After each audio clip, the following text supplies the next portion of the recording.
در کتاب بخاری جلد اول، این چاپ‌های دار ابن کثیر ملاحظه بکنید، تک جلدی این چاپ‌ها، ببینید صفحه 1867 کتاب توحید آقای بخاری روایتی میاره، میگه آقا از آقای ابو هریره راوی خستگی ناپذیر، میگه ان النبی قال لما قضى الله الخلق، زمانی که خدا مخلوقات رو خلق کرد، کتب کتابا، خدا نوشت، چیزی نوشت نزد خودش که تو اون نوشته شده بود غلبه دارد رحمتم بر غضبم، یا سبقت میگیرد رحمتم بر غضبم.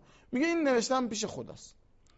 باز در روایت بعدیش میاد میگه ان الله کتب کتابا قبل ان یخلق الخلق، اون یکی بعد ان یخلق بود، لما قضى الله الخلق، این یکی قبلشه.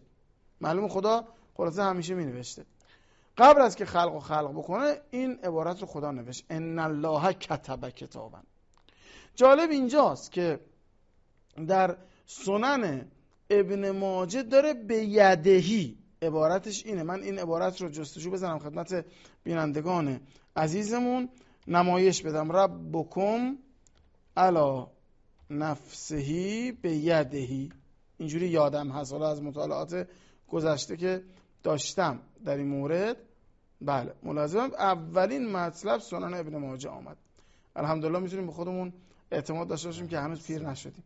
خب ملاحظه فرمایید سنن ابن ماجه جلد اول صفحه 67 میگه بازم از آقای ابی هریره خستگی ناپذیر، قال رسول الله کتب ربکم علی نفسه بیدهی، بیدهی قبل ان یخلق الخلق رحمتی سبقت غضبی. ببینید من این رو بزرگ بکنم که کامل بینندگان عزیزمون این بیدهی رو ببینن. ببینید کتب ربکم علی نفسه بیدهی، با دستش نوشت، این هم سنن ابن ماجه.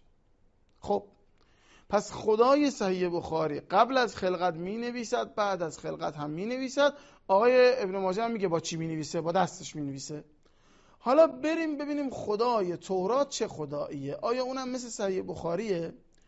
تورات هم جاهای مختلفی آمده به بحث نوشتن خدا اشاره کرده. ببینید کتاب مقدس ملاحظه می‌فرمایید سفر تثنیه باب 5 صفحه 282 جز کتاب‌های توراته، آیه 22 این سخنان را خداوند به تمامی جماعت شما در کوه از میان آتش و ابر و ظلمت غلیظ به آواز بلند گفت و بر آنها چیزی نیفزود و آنها را بر دو لوح سنگ نوشته به من داد.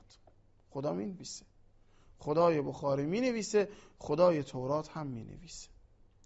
خب شما ببینید این خداییه که داره کتاب مقدس و صحیح بخاری معرفی میکنه، خدایی که دست دارد و می نویسد.